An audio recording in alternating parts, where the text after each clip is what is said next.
안녕하세요. 범블한 복덕바입니다. 구독과 좋아요, 알림 설정, 회원가입 부탁드리겠습니다. 트럼프발 인플레 서막이 서서히 지금 오르고 있습니다.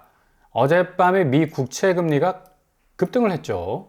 이런 이유 때문에 고율 관세 공포 갈수록 확장이 될 수밖에 없겠고요. 10년물, 30년물 금리가 5% 턱 밑까지 지금 쫓아오고 있는 상황입니다. 이러다 보니까 당연히 국채 금리가 오르면 시중 금리 자연스럽게 자극을 받을 수밖에 없겠고요. 당연히 주식 시장도 거의 떡락에 가까운 하락폭을 기록할 수도 있는 그런 리스크가 충분히 발생할 수도 있겠죠. 이게 남의 나라 얘기가 아니라 우리나라 시중은행 주택담보대출 변동금리에 엄청난 영향을 줄 수밖에 없어요. 기준금리를 중앙은행에서 아무리 0.25 연속해서 내릴지라도 상당금리는 계속적으로 지금 오르는 추세다. 이거 참 신기하죠. 중앙은행이 기준금리를 내려도 시중은행 주담대금리, 변동금리, 특히는 계속 고점을 찍고 있다는 얘기입니다. 12월 말을 지나서 1월까지 지금 상당금리는 6.58% 정도 지금 기록을 하고 있을 정도로 지금 변동금리 상황은 굉장히 좋지 않다. 이유는 좀 전에 말씀드린 대로 미국 국채 10년물이 직격하죠. 시중은행 주담대금리, 특히 변동금리 부분을 자극할 수 있는 그런 요인이 굉장히 큰데 4.69, 거의 5% 선에 육박할 수 있는 상황이 재현이 될 수가 있다는 얘기입니다. 국채 가격과 반대로 움직이는 이 국채 수익률 급등은 역설적이게도 이게 지난 새벽에 발표된 미 경제 지표들이 촉발을 했기 때문입니다. 낙관적 경기 흐름. 아니, 경기가 좋아지는데 모든 경제 지표가 좋아지고 금리 부분도 좀 안정되고 국채 부분도 어느 정도 선순환적인 움직임을 보여줘야 되는 거 아닌가라는 그런 의문을 제기할 수도 있겠지만 미국 경제가 생각보다 좀 과열돼 있다. 거품이 끼어 있다라는 그런 어떤 느낌적 느낌을 줄 수밖에 없기 때문에 투자자들의 국채 매도세를 촉발을 할 수밖에 없겠고요.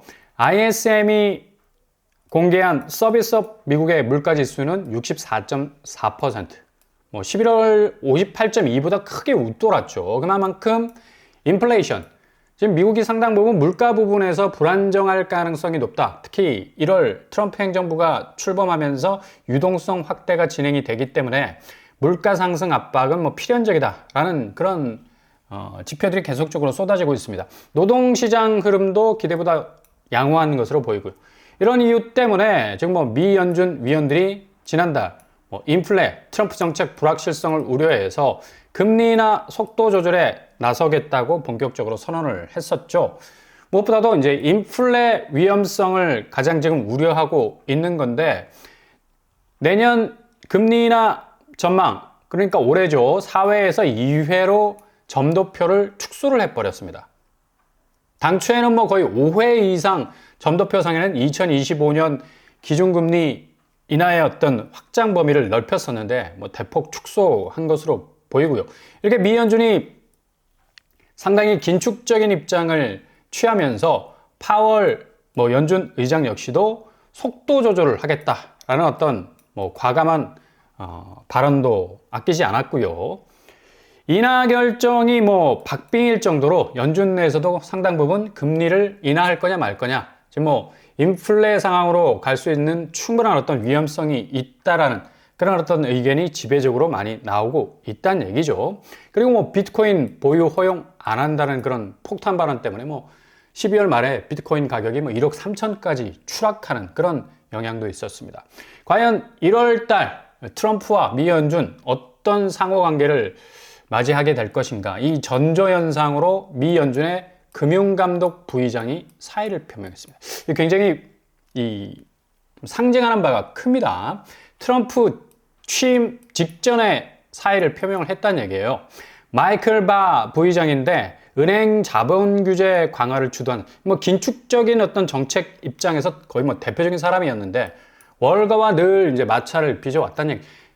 하여간 월가는 무조건 기준금리 인하 신호가 떠야지 주식이 반대적으로 급등할 수 있는 그런 발판을 마련할 수 있는데 이 바 부의장이 항상 브레이크를 거는 그런 역할을 했기 때문에 트럼프가 이제 집권하게 되면 이 부분에 금리 부분에서 상당 부분 마찰을 피할 수 없을 가능성이 크기 때문에 스스로 사의를 표명을 했습니다. 이런 어떤 움직임, 분위기는 뭐 은행권으로부터의 그동안의 상당히 강한 반발을 일으켰던 금리 문제, 트럼프 차기 행정부 주요 인사들도 연준의 금융규제 강화 정책에 비판적 입장을 취할 수밖에 없기 때문에 앞으로 글쎄요, 파월이 또 어떤 입장, 어떤 스탠스를 취하게 될지, 뭐 기존 입장대로 긴축적인 인하를 계속 유지할 수 있을 것인지, 아니면 뭐 바 부의장처럼 뭐 스스로 사의를 표명하고 나갈 수도 있습니다. 이렇게 되면 또 완전히 미국 기준금리 이 스탠스가 바뀌게 되는 아주 대변화를 맞이할 수밖에 없겠죠. 이런 이유 때문에 국채 시장이 뭐 굉장히 상승 압박을 받으면서 주식 시장은 떨어질 수밖에 없겠고요. 국채 금리가 오르면 뭐 명확하게 반대적으로 주식 시장은 떨어질 수밖에 없어요. 특히 양자 컴퓨터가 폭락을 했습니다. 나스닥만 살짝 약보합을 보였고 9일은 임시 휴장을 하죠. 지미 카터 대통령 추모일을 기념해서 9일은 공식적으로 장이 서지 않습니다. 근데 충격적인 건 그동안 잘 나갔던 양자 컴퓨터가 반토막이 나버렸어요. 전체적으로 보면 뭐 다우, 나스닥, S&P 500이 뭐 그냥 보합선에 머물러 있는 것 같지만 종목별로 보면 뭐 상당 부분 뭐 양자 컴퓨터가 완전히 떡락을 했다고 말할 정도로 여기에 집중적인 투자를 한 사람들은 어마무시한 손실을 봤을 가능성 높을 겁니다. 제가 늘 말씀드렸죠. 여기 실적이라는 그 현실적 지표가 없어, 양자 컴퓨터. 그래서 일단 코인성 주식이라는 거, 일단 치고 빠지는 어떤 그 숏에 가까운 시간차 공격을 해야 되는데 그냥 뭐 몰빵을 해가지고 계속적으로 오를 거다라는 기대감을 가진 분들이 많은 피해를 본 것 같은데, 이게 또 여기에 뭐 불난집에 기름을 끼얹은 격으로 이 젠슨 황이 뭐 만약 15년 안에 양자 컴퓨터가 매우 유용한 수단이 아니 지금 양자 컴퓨터가 지금 당장 실용화 되네 마네 라는 어떤 기대감이 있는 그런 시장에서 15년 안에 돼도 이건 좀 이른 축에 속할, 완전히 죽이는 거 아니에요? 그냥 완전히 박살을 내버렸어요. 젠슨 황이 이어서 30년 안이라면 아마도 늦은 편이 될 것이다. 20년을 선택하면 우리가 믿을 정도 될 것이다 라는 지적을 하자마자 그냥 양자 컴퓨터 종목이 그냥 박살이 나버렸습니다. 이거 뭔가 음모가 있는 거야. 예? 이제 뭐 엔비디아도 그냥 게임 그래픽 만드는 회사로 그냥 끝나는 것이 아니라 양자까지 먹겠다라는 계산이 또 깔려 있는 것 같아요. 어느 정도 시가총액 쫙 빼가지고 뭐 나머지 양자 컴퓨터 뭐 선두 진입에 있는 그 기술력을 뒷받침하고 있는 기업들 인수합병할 수 있는 가능성도 있지 않겠습니까? 하여간 이르면 15년, 늦으면 30년 양자 컴퓨터 현실화 가능성을 뭐 언급하면서 완전히 박살이 났습니다. 리게티 등 양자 컴퓨터 관련주 뭐 젠슨항 한마디에 와르르, 야, 주가가 하룻밤 사이 45%가 박살이 났으니까 여기에 장기적으로 좀 묵혀둬야 되겠다라고 생각한 그런 분들은 상당 부분 손실을 많이 봤을 가능성 높아요. 아이온큐 보십시오. 잘 나가다가 거의 뭐 40% 정도 박살이 났고요. 리게티 역시도 뭐 45% 지금 뭐 고점 찍었다가 완전히 저점으로 떡락하고 있는 그런 상황입니다.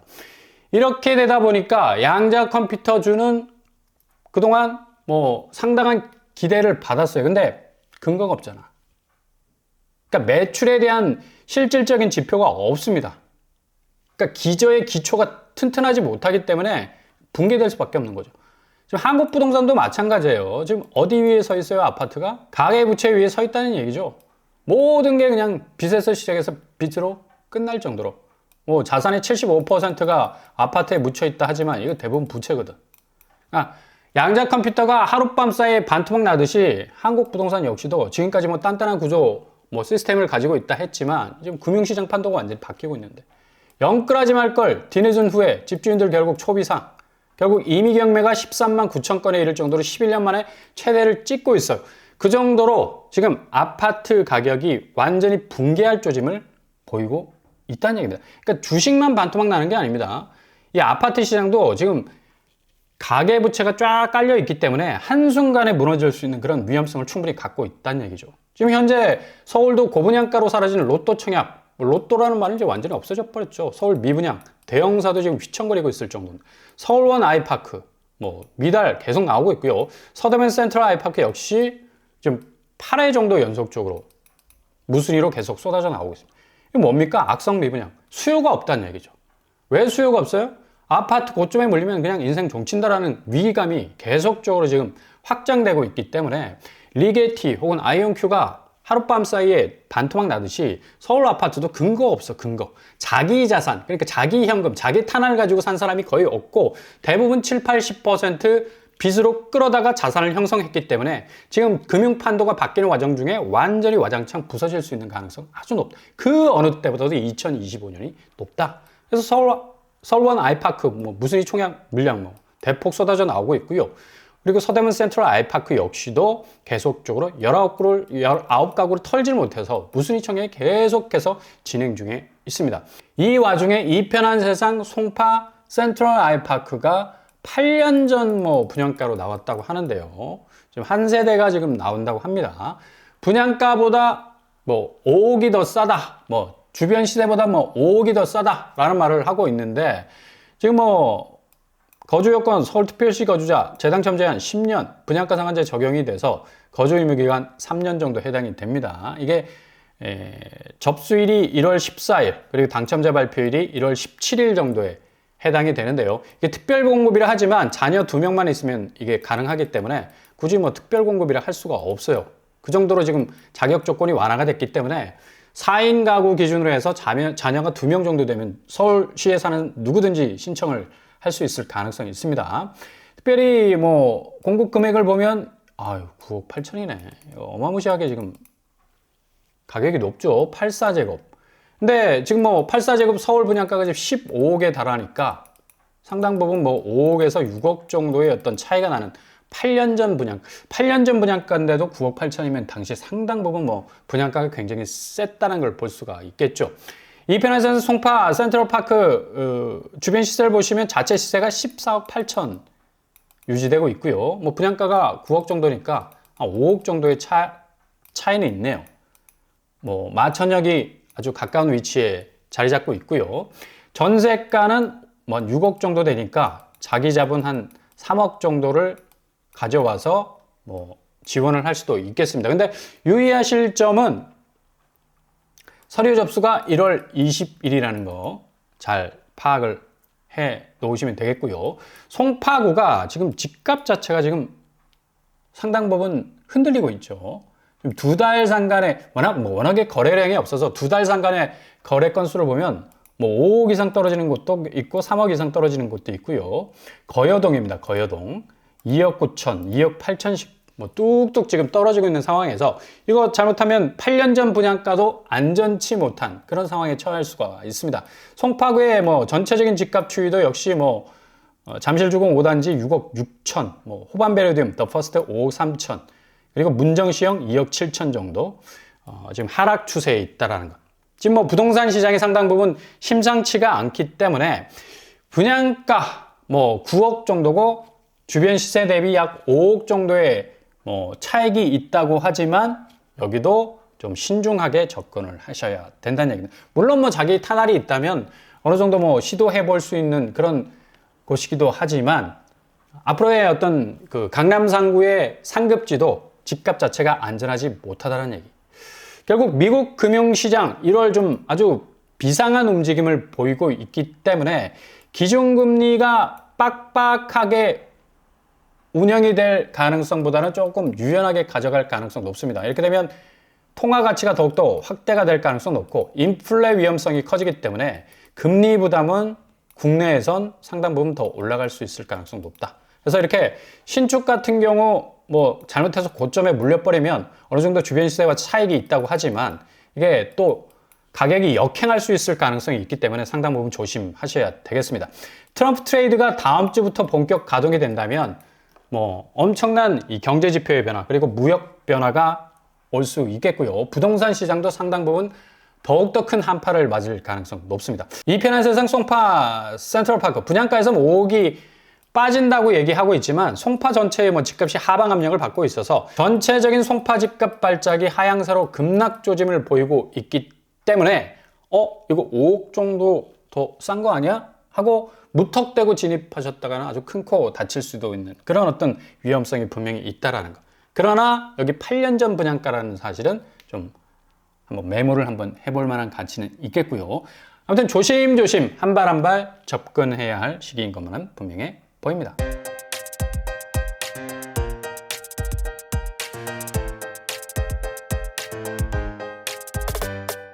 오늘의 부동산 캐릭터처 분양가에서 뭐 5억 정도 빠지는 송파에서의 신축이 뭐 나왔다고 이렇게 말들을 하지만 여기도 지금 지금 주변 시세 자체가 지금 하향화되고 있어서 지금 5억 정도의 갭도 그닥 아주 안전한 그런 어떤 지지대를 형성하고 있는 거 아닙니다. 1월부터 미국의 기준금리 자체가 지금 긴축적으로 간다고 했는데 행정부 자체가 바뀌게 되면 또다시 금리 자체가 역행할 가능성 상당히 높습니다. 시중은행의 주담대 금리, 변동금리, 고정금리 역시 거의 7%, 8%까지 갈 가능성 높겠고요. 지금 신용대출은 거의 14%까지 이르는 어마무시한 금리를 보여주고 있지 않습니까? 부동산 시장 역시도 마찬가지다. 이런 어떤 금리적인 부분, 금융적인 부분, 부동산 시장에 상당히 악재로 작용할 가능성 크다는 사실 기억하시고 한 발 한 발 조심스럽게 접근해 나가실 수 있길 바랍니다. 이상으로 뻔뻔한 복독방을 마치겠습니다. 구독과 좋아요 부탁드립니다. 감사합니다.